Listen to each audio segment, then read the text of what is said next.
Bonjour, bonjour, bonjour, mes bien-aimés dans les Seigneurs. Na pesi biso mbote na kombo na Yesu Christo. Nga so na bino na eli susu ko partager na biso. Révélation moko nzambe na biso apesi biso très important, très important. Ezali suite. En fait, na ko loba deuxième partie ya message on a otaki ko partager juste quelques jours avant-hier, je pense. Na partage qui message moko très profond oyo nzambe alakisi biso a révélé biso makambo nini oyo ekomelaka biso na oyo erandaka biso incapable esprit oyo ekotisaka ba oubli na mitu na biso na makanisi na biso milimo oyo elimwisaka biso ba mayele memelaka biso ba problème ebele surtout na place ya mosala erandaka biso incapable na place ya misala na ba fonction na biso ou bien na ba devoir na biso en tant que parent pe en tant que mari mobali to mwasi eza ba milimo moko ekombataka biso donc but ya milimo wana ezalaka mpona kofaire échouer biso mpona to échouer nango. Donc na partageaki yango avant-hier ezali vraiment message moko très important oyo bandeko na nga bozwa yango vraiment na bokebi bo partager pe yango ko yipe ko sunga bandeko mususu ta musu ndeko mususu aza na problème abongo azokoba nango azoyeba te ezoуta wapi azoyeba te ezosalama ndenge nini azoyeba ndenge nini abondela nzambe na ye te ezali milimo wana mutu ebombani na nsima ezali ba attaque ezali ba complot oyo basalelaka biso mpona kofaire échouer biso nzambe alakisaki nga autilisaki ngai moko na place ya mosala na nga alakisaki ngai makambo nini esalamaka na ba état d'âme ya batu mosusu nazosala na bango na bolingo na ye atalisaki ngai makambo nini esalamaka oyo ezosalama na kobombana oyo ememelaka biso bakomba na vie na baplace ya misala efaire échouaka biso naza kobeta lisusu ete lelo mpona bana na biso baparent mpe ebele balobeli nga makambo ya bana na bango bazali bana ebele baza na problème ya koretenir makambo bana ebele mwana botamaki na ye bien mais à la longue mwana mayele lokola ezosila mwana mayele ezosila koka kotanga lisusu malamu te ba rapport ezoya na école mwana akomi koéchouer mais vraiment mwana akomi na niveau moko même makambo moko oyo mwana akoki kosala yango facilement mwana azokoka te même na ndako mwana akomi kobosana makambo ezali milimo wana ya mabe mutu eza na nsima nango. Donc nzambe arevelaki biso yango nayaki na partageaki yango nazo rappele bino bandeko na nga oyo bolandaki video wana te bomeka kotala video wana kolanda ngo na bokebi ekosunga biso. Donc voilà lelo na message mususu o nzambe apesi biso ezali kaka ba genre ya problème wana ezali révélation moko na makambo oyo ezobebisa pe kaka bomoi na biso à peu près ndenge wana encore un peu plus profond que ça encore puisque wana eza ko attaquer siko physique na biso yango sujet na ye nango lelo sur ba handicap oyo elaka biso physiquement. Mais avant to banda nazotika moment oyo vraiment na maboko ya nzambe na kombo na Yesu Christu abanda na biso pasilisa na biso molimo na nzambe mema message oyo na milimo na mitema na biso bana nzambe oyo nyonso akotala message oyo epesa ye discernement akoka kososolisa biso kofungola biso motema kofungola biso mayele pe surtout esprit ya koyamba message ya nzambe po ete ekangola biso. Vraiment na kombo na Yesu Christu abanda na biso pe asilisa na biso amen. Mes frères et sœurs na ye na révélation oyo nzambe apesi ngai il y a quelques jours pona koloba déjà eza témoignage na nga moko makambo déjà onga nasina mona ngo kutu avant nzamba benga nga avant a révéler nga makambo oyo na vivaka makambo moko ya ndengwana mais avant même kutu nakota na témoignage na nga na koyebisa biso nanu révélation nzambe asali ngai ndenge nini nzambe alakiseli ngai makambo. Donc nalali il y a quelques jours nzambe azolakisa nga na komi na esika moko boye na telemi mais sika yango na telemaki nazaki nga moko te bato bazalaki ebele mais bato wana tozalaki na bango ensemble te mutu na mutu azalaki wana occupé na makambo na ye mutu na mutu azosala makambo na ye nga mpe nazalaki wana nzambe autilize bato wana kaka mpo alakisa ngai makambo nini ezosalama. Alors totelemi na esika wana soudain namoni mutu moko azoya na musika mutu wana azoya koya mutu wana azoya malembe azoleka bato bazalaki wana mazoleka bango te pose acte moko azalaki na eloko moko boye na maboko na ye azalaki na eloko moko na maboko na musika na miso na nga bomoto namoni ke mutu wana asimbaki appareil moko boye appareil yango ezali lokola bapareil oyo bonga nayebi yango mpo na bamagazin ezalaka nasali mpe na bamagazin eza eloko oyo batiaka nango baprix eza pareil moko boye ezalaka soko osimbi yango fini ezalaka neti automatique boye ebimisaka prix etie ebimisi prix etie etiaka baétiquette etu biloko moko bongo étiquette voilà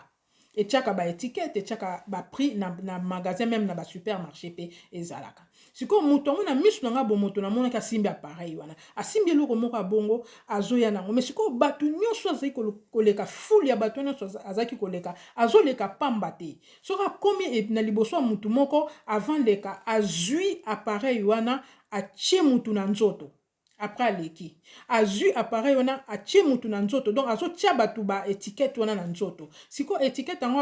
azotiango vraiment azopoza yango na nzoto ya mutu mais place alingi donc akoki aleki apose mutu atie mutu mosusu na loboko aleki lisusu moke atie mutu mosusu na mutu aleki atie mutu mosusu na lokolo kaka bongo aleki atie mutu mosusu na libumu kaka bongo azoleka azotia yango bato moko e bato yango mpe bazoloba na bango eloko te bazoriposte te ti mutu yango akomi ti sikoyo esika nga nazalaki lere akomi sikoyo esika nga nazalaki alingi atianga yango sikoyo ngai vraiment asincline mpo atianga yango na genou ntango alingi atianga yango mbala moko na arrete ye na bandi oloba nde na bino mais pourkoi olingi otianga eloko oyo arépondre nga te azoloba te sikoyo ngai nazwi autorité na bandi oloba na ye sikoyo molimo nzambe ezososolisa ngai eloko nini acte nini azopose elingi olakisa nini azoyebisa ngango na molimo na nga mpo sikoyo na arrete ye nazwa autorité ya koarrete ye ya koboya atia ngai yango na bandi oloba nde na bino okoki otia ngai eloko oyo na nzoto na nga te mpo nga nde naza boye nalobi ne parole oyo nayebi ne nga naza joueur nayebi pourkui nautilisaki mo wana lere wana te nalobi ne nga naza joueur okoki otia ngai étiquette oyo te na nzoto na nga ekota na nzoto na nga te nabengani moto yango nalobi na ye bongo avec autorité nabengani ye moto yango akei atie nga susu eloko wana na nzoto te alors molimo ya nzambe ebandi kososolisa ngai ntina nini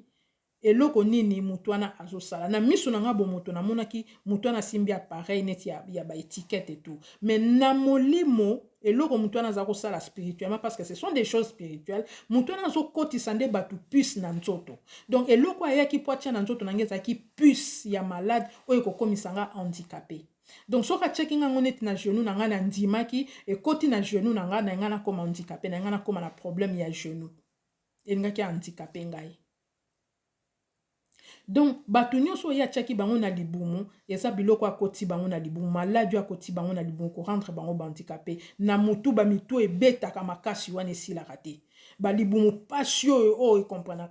otikalaka kokomprendre yango te oyo bamédecin bakoexplike oyo bakopesa bakombo ebele oyo ozalaka na neti biso basi bapériode na yo ya banini na yo ya barègle na yo mais ezalaka tellement douloureux na ndenge moko okotelema kutu te na ndenge moko akosakana te oza na bamitu pasi moko na ndenge moko ehandicapaka yo donc na ndenge ya handicap soki ebandi ata ozalaki na mosala fo mosala ekatana mpe bato mosusu avandisa bango mpenza azwa problème na lokolo ebeba mosusu aluka basala ndenge bapasola kutu basala baopération maladi oyo emonanaka te mpo justement ntina nango yango wana bien aimé okokende na hôpital nyonso bakomona yango te bamédecin bakomona yango te mpo eza spirituel nzambe alakisi nga ndenge bakotisa yango spirituellement donc ata bamédecin baluki mokili mobimba bakomona yango te bakozwa résultat te donc c'est ce que Dieu voulait me révéler alingaki alakisa nga bahandicap oyo toza nango lelo ndeko na nga oyo ozotala ngai sikoyo handicap mosusu ozwa eza dû ya babiloko ya bongo donc eza spirituel vi na yo ebeba ata mosusu vi na yo ya couple bato mosusu bakomisa bango neti mibali ebele bakomisa bango baimpuissant olamuki kaka na ntongo boye okomi impuissant eza biloko ya nzambe te nzambe alobi na Isaïe 54 si nous arrive malheur yango euti epai na ye te et puis bakisi abi ils vous feront la guerre ils vous vaincront jamais mais sikoyo ndenge nini biloko wana vaincre biso. Donc ce qui comme handicap na yo malade wana ekota na nzoto no evanda c'est que ba vaincre yo. Et pourtant nzamba alobi maloba mususu. Alobi ayibi ba projet format pour na biso des projets de bonheur. Sikoyo ndenge ni malade wana ekota na nzoto na yo ovanda. Po ovanda nango ekomi habitude. Ovandi nango pe vi na yo mobimba. Ezo bebisa vi na yo nzamba azo mona ndenge vi na yo ezo beba. Nzamba yoki kolela na yo soki lelo tombe ne loko yo na message yo bebisi vi na yo et rendre vi na yo handicapé comme un handicap moko na vi na yo et outi pa ya nzambe te yango nzamba révéler nga makambo po toyeba ko bondela po nango toyeba ko telema to boya yango handicap wana et outi pa nzambe te. Mes frères et sœurs na opesa bino exemple na ngai moko nga ya peut-être 4 ans ou 5 ans nazaki ko sala nazaki na musala moko et nazaki embauché. Nazo sala nasina umelaki na musala wana soudain lokolo ebandaki nga pasi lokolo ebandi kosala nga pasi ebandi neti blague ezosala nga pasi muke après na komosala neti vraiment koma makasi ekomi un jour na oke musala te mpona kena pa médecin 2 jours na oke musala te na bino nazokende ba médecin bazomona te ekomi bakomotinda nga pa ba spécialiste ekomi yo bakine ekomi ezokoma ka grave mais bien aimé dans le Seigneur et tiki lokolo yango mo bandi neti komata ekomo koma neti ezwanga lisusu na mukongo na komo kende nango na ke nango pa médecin ba médecin batali bazomona kaka eloko te baomona ka eloko te bazokama sikoyo bazomona eloko te mais ezokamusa bango soki batali na échographie bazotunanga okoyaki ou bien ozwaki accident moko po tozomona neti ya un souci na lokolo tina mukongo mais tozoyeba te souci wana euti wa bazoyeba ndenga osoigner yango te. Donc en fait mayela ba médecin esili pona sikoyo finalement plan ya diable ezalaki nini po ezalaki biloko mo satanique plan ya diable ezalaki que akomisa namba mayela ba médecin il faut esila po bazwaka solution moko na suka ya to biso to moni kaka okata nanu musala il faut kata musala ovanda et mes frères et sœurs solution o bazwaki na suka bazwela nga na suka yango wana musalo nazalaki nango wana ebebaki pona problème wana ya lokolo ti musala nanga eya ko beba assurance nanga mes frères et sœurs aye ko déclarer nga 62% handicap 62% ya handicap po ba déclarer ngo ba ko tia na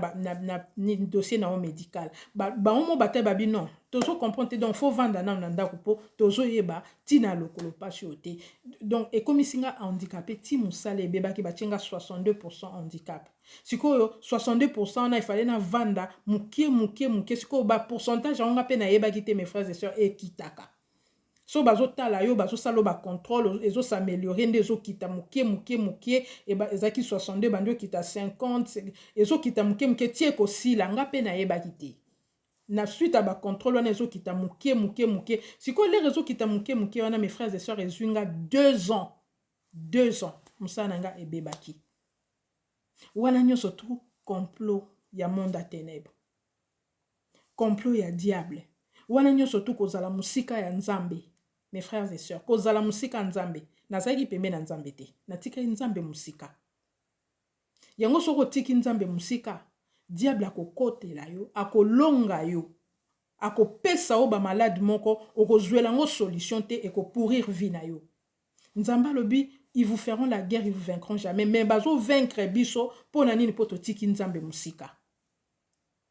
Okoma na handicap moko evandisi yo oyebi esike utate ozwela rango pe solution te peut-être pe ndeko nanga ozo sosola kaka te ke non siko ekomi tona luka nzambe pourtant ezokende mikolo ezoleka mais ozo réaliser makambo kokai olingai ko réaliser te likolo handicap wana ozo vanda na eloko moko boye pe tiki yo bongo e causer o problème na vie ovandi nango pe ka ndenge wana nzambe na biso apesa la solution na tout mes frères et sœurs ata lelo babi okomi impuissant Nzamba za capable ozong selo makasi na yo parce qu'il y a quelque chose qui s'est passé. Nzamba lobi mutu moko ta lukaka ya mona kasoni ayoka kasoni. Moko te ayaka na miso na zonga maboko pamba. Alobi na Jérémie 33:3 invoquez-moi je vous répondrai et je vous révélerai des choses cachées. Je vous révélerai des grandes choses. O bino boyebite o e bomba na kina sepo et rendre biso libre. Voilà mes frères et sœurs, message oyo nayaki nango lelo ya koyebisa biso tofungola miso na bandicap, tofungola miso na makambo ezoyela biso na vie, bitumba moko eloko moko ebebisa vie na yo, ebebisa vie na yo ya couple, ebebisa musala na yo, ebebisa makambo na yo, mosusu kutu epesa yo mpe na soni na vie na yo. Mpo na nini? Mpo diable alingaka yokisa biso soni, asepelaka na toyoka soni. Kovanda na eloko wana te mpo lelo nzambe ayoki yo, olela na likambo wana nzambe ayoki yo. Notre Dieu, il est capable de tout. Il a dit, il peut tout. Nzambe na biso akoki kosala nyonso. Donc voilà, message na yaki nango, mes frères et sœurs, soki oyebi ndeko oyo aza kobunda na ba problème ya ndenge wana, kobomba eloko te, kobomba message oyo te, yebisa ye yango, aluka nzambe na ye, po nzambe na biso abongolaka nyonso. Asalaka nyonso, abikisaka nyonso. Maladi euti epa nzambe te, bandicap euti epa nzambe te. Oboti mwana na yo lelo lobi bazozwa mwana komi na handicap moko boye. Cela ne vient pas de Dieu. Ezo senga mabondeli et persévérance. Eloko eza makasi, eza important. Ezali persévérance. Nzambe na biso na biso na Jacques 4. Soki ozo senga ye eloko sans foi, alobi tika na yo poko zwa te la foi. Tango ozo senga nzambe, zala na persévérance. Continuez ko persévérer, zala na ko ndima na nzambe, ako longola eloko wana, ako changer histoire na yo.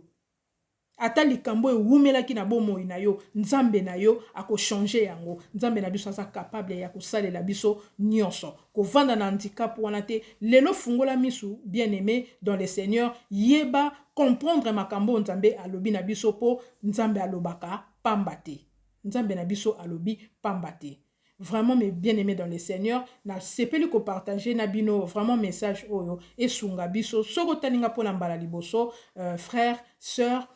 ko hésiter te, abonne-toi, partager vidéo, partager message et sunga bandeko nzambe na biso azo sunga biso message ya nzambe ba bombaka yango te et sunga peuple na ye et kangola mutu moko na pokwa ya lelo et kozala lokumu pona nzambe na biso nga vraiment na lingi bino mingi mes frères et sœurs de l'amour de Dieu na yebisi biso. Bonne soirée et à très bientôt mes frères et sœurs mes bien-aimés dans les Seigneurs. Au revoir.